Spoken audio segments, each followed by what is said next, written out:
Voilà la différence entre Yamal et Dembélé, les gars. Regardez, Yamal, il joue contre une équipe qui a seulement 9 joueurs sur le terrain. Et malgré ça, il décide de mettre 3 joueurs, voire 4 joueurs sur Yamal. Ils en ont rien à foutre. Alors que le Bayern, ils sont à 11, les frères. Ils ont 2 joueurs en plus que le PSG à ce moment-là. Et malgré ça, il laisse Dembélé complètement tout seul. Vous pouvez vous mentir autant que vous voulez à vous-même. Mais la vérité, elle est sous vos yeux, les frères. Sur le terrain, celui qui inquiète le plus les défenses adverses, les frères, c'est pas Dembélé, c'est Yamal. Celui qui prend 3 joueurs à chaque fois, 4 joueurs sur lui systématiquement, c'est à chaque fois Yamal. Et malgré ça, les frères, Yamal arrive à être décisif. J'ai juste envie de voir un match, juste un match, les gars, où Dembélé, il a le même traitement, il a le même marquage sur lui, où il se retrouve à 3 joueurs ou à 4 joueurs sur lui, et là, on va voir ce qu'il va faire. Ça arrive jamais. Jamais, les gars, on le voit, les frères. Alors que Yamal, même s'il reste 9 joueurs, 8 joueurs sur le terrain, t'auras la moitié de l'équipe sur Yamal, tu peux être sûr et certain.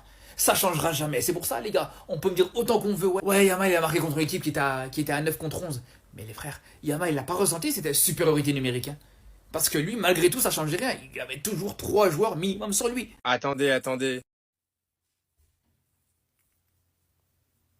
Je vous assure qu'à la base, je voulais même pas en parler. Pour les personnes qui ont vu mon débrief tout à l'heure, j'en ai parlé en vite fait. J'en ai pas fait des tonnes, etc. J'ai vraiment été simple. J'ai été forcé de constater en voyant cette vidéo que j'avais filmée pendant le match que je ne pouvais pas faire abstraction de ce que j'ai vu. En fait, ne pas faire de vidéo, ça aurait été une erreur. Et pour le coup, j'avais vraiment pas envie de me dire plus tard, Braque, tu t'es encore trompé. 2004-2014. Semaine dernière, déjà, je vous avais prévenu concernant Lamine Yamal. J'avais été très clair dans mes propos. Donnez-lui sa couronne. Ça fait depuis un petit moment maintenant qu'il la réclame. Aujourd'hui, pour le premier match de la saison, c'est un but et une passe D pour Lamine Yamal. Et après son but, la célébration c'est la même. La foutue couronne. Donnez-lui bordel. Comme je suis quelqu'un de gentil, encore une fois, je vous préviens. Cette saison, Lamine Yamal va tout casser. L'heure actuelle, c'est le meilleur joueur du monde. Et honnêtement, quand j'essaye de regarder la concurrence autour de lui, je vois pas grand monde, les gars. Et quand je dis cela, c'est pas pour maxer et le surcoté ou je sais pas quoi. C'est la réalité. Ce jeune homme de 18 ans, c'est l'avenir du football. Donc s'il vous plaît, les haters, au mieux d'attendre sa chute, profitez seulement du talent. Régalez-vous. Sinon, vous allez finir en pleurs comme cet enfant. Bref, en tout cas, n'hésitez pas à me donner vos avis dans les commentaires, histoire de savoir ce que vous en pensez. Et moi, je lirai tout ça.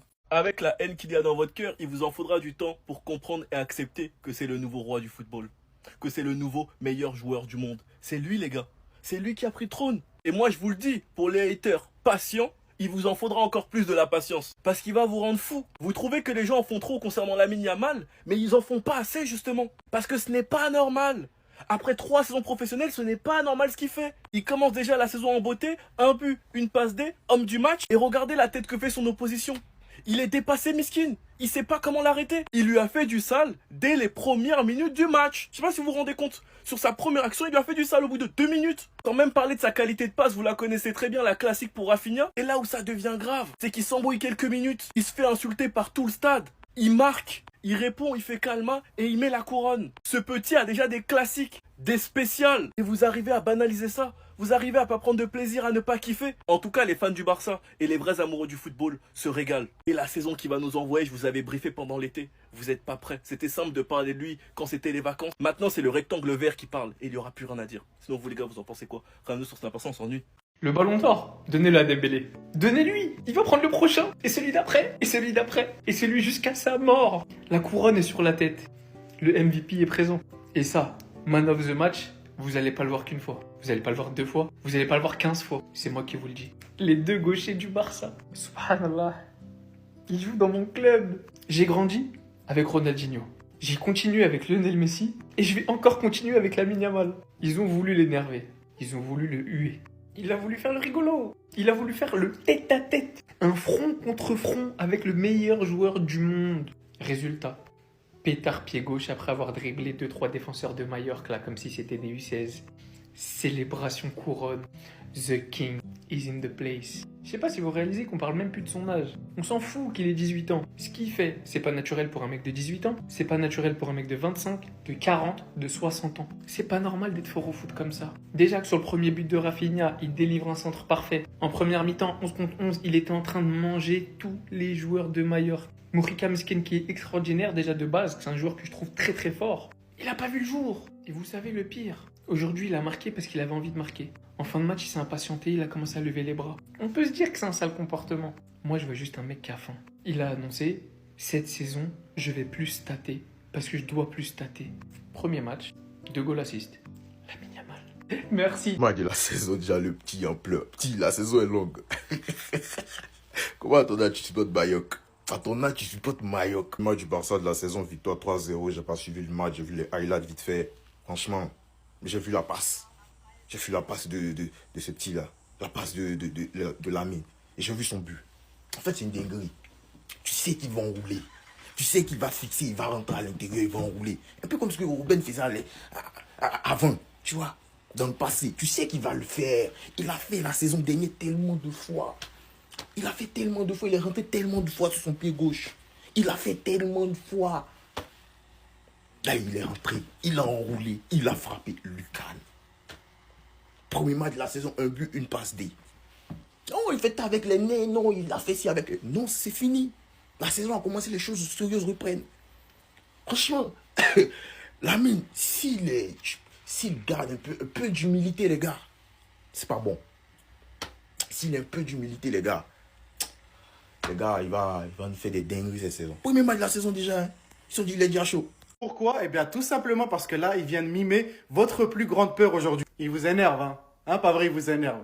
Tranquille, allez, venez, on va en parler, venez. Mais avant de commencer, je tiens à vous prouver que je suis de bonne foi. Donc voilà, je vous le dis, je compatis. Les gars, je suis vraiment désolé pour vous. Vous avez attendu 20 ans, voire plus, que Messi s'en aille, pour qu'au final, il y ait un gamin qui vienne de nulle part et vous donne des sueurs froides. Non, franchement, je suis désolé pour vous, là, j'avoue. Le problème, c'est que le simple fait que ce jeune joueur soit au Barça, eh ben, ça suffit largement pour cracher votre venin dessus. Il n'a pas besoin de faire des soirées cheloues, il n'a pas besoin d'inviter des nains ou de faire des célébrations couronnes pour que vous le détestiez. Vous détestez déjà tout de lui, juste parce qu'il joue au Barça. Et justement, en parlant de cette célébration-là, les gars, là, le gars, concrètement, il fait quoi? Il est en train de se mettre, soi-disant, une couronne fictive sur la tête. Et qu'est-ce qu'il peut vouloir dire par ce geste-là? En soi, ça peut vouloir dire qu'il est le roi, qu'il est le meilleur de ce sport, qu'il n'a plus rien à prouver, que c'est une légende, etc. Mais en vérité, si c'était ça qui vous dérangeait, vous l'auriez tourné en ridicule, vous vous serez foutu de sa gueule, en mode comment ça tu te prends pour le roi, t'as rien prouvé, t'as rien fait, machin, c'est complètement débile, vous auriez fait des montages de ouf, et à juste titre. Le problème, c'est qu'au lieu de le tourner en ridicule, chose que vous savez très bien faire, eh ben non, il vous énerve. Pourquoi? Eh bien tout simplement parce que là, il vient de mimer votre plus grande peur aujourd'hui. Et ce qui confirme encore plus ma théorie, c'est que cette célébration, il l'a déjà fait. Mais à ce moment-là, ça vous a pas dérangé. Pourquoi? Parce que c'est un match de préparation. Vous vous êtes dit, de toute façon, il fera pas la même saison, c'est mort. Et au final, si. Lamine Yamal Prime va bientôt arriver. Barça-Majorque, première journée de Liga, 90e minute. Ça fait 2-0 pour le Barça, sauf que Lamine Yamal, il veut pas s'en arrêter là. Il reçoit un petit ballon sur l'aile droite à l'entrée de la surface. Il va chercher le 1 contre 1. Que dis-je? Le 1 contre 2 entre deux joueurs de Majorque. Et là, il y a un appel de Jules Koundé. Sauf que Yamal, il en a rien à faire de son appel. Il se sert de Jules Koundé pour pénétrer dans la surface, pour embrouiller un peu les joueurs de Majorque. Et là, il y a 1, 2, 3, 4, 5 joueurs qui regardent Lamine Yamal. Lamine Yamal qui continue à feinter, qui se balade à la 94e minute. Le mec, il a toujours du jus, il en a rien à faire. Il arrive à se mettre en position de frappe. La frappe, elle part très très bien. Et ça finit en pleine lucarne. Lamine Yamal vient de mettre le but du 3-0. Victoire du Barça 3-0 pour la première journée de Liga. Et la petite célébration, couronne sur la tête. Il s'auto-proclame roi lui-même. Il veut rien savoir. Bon, c'est bien quand ça marche, quand tu lâches des pépites comme ça, mais on sait tous que ça va te retomber dessus quand il y aura 1 ou 2 contre-performances. Mais on sera là pour te soutenir en tant que Barcelonais. Et les gars, Lamine Yamal, il se rapproche de son prime. Parce que tout ce qui lui manque à Lamine Yamal, dans l'aspect offensif, c'est la finition. Parce que Lamine Yamal, ce genre d'action, je l'ai vu 20 000 fois. Hein. Il est capable d'éliminer 4, 5 joueurs sur une action. C'est pas un problème pour lui. Mais la mettre au fond, après avoir éliminé ses joueurs, ça, c'était encore un problème pour lui. Et quand tu vois qu'il est capable de faire ça à la 94e minute, en ayant 90 minutes de jeu dans les jambes et en gardant cette lucidité, mais moi je me dis, Lamine Yamal, il se rapproche de son meilleur niveau. Restez branchés, si cette finition continue à progresser, on va vivre une saison stratosphérique avec lui. Mon fils, faut pas t'y pleurer. Nous on connaît pas pitié. Ton papa t'a pas dit ça. Il t'a pas dit qui tu venais croiser. Nous on n'a pas pitié, hein. Nous on connaît pas pitié, faut pas t'y pleurer. Demande à tes grands frères qui sont quelque part, qui continuent à habiter. Nous on les fait pleurer matin, midi et soir. Donc, c'est pas toi. Nous, on fait pleurer femmes enceintes. Enfants, nouveau-nés, c'est-à-dire vieux. Même pendant que tu es en train de mourir, nous, on te tue. Pendant que tu es dans le coma, nous, on te tue. On t'accompagne. Nous, on n'a pas pitié, mon fils. Voilà, donc, faut pas te pleurer. Les pleurs comme ça, là, ça ne nous dit absolument rien. Si tu veux, faut pleurer du sang. Doula dit Mako tala, Mako. Donc nous on n'a pas pitié, tu ne connais pas encore. Il n'y a pas pitié dedans mon fils.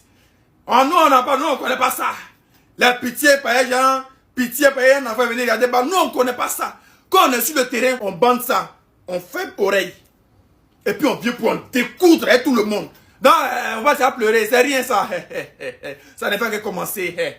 Lamine Yamal, il a mis un but extraordinaire. Il sera ballon d'or 2026, mais pas 2025.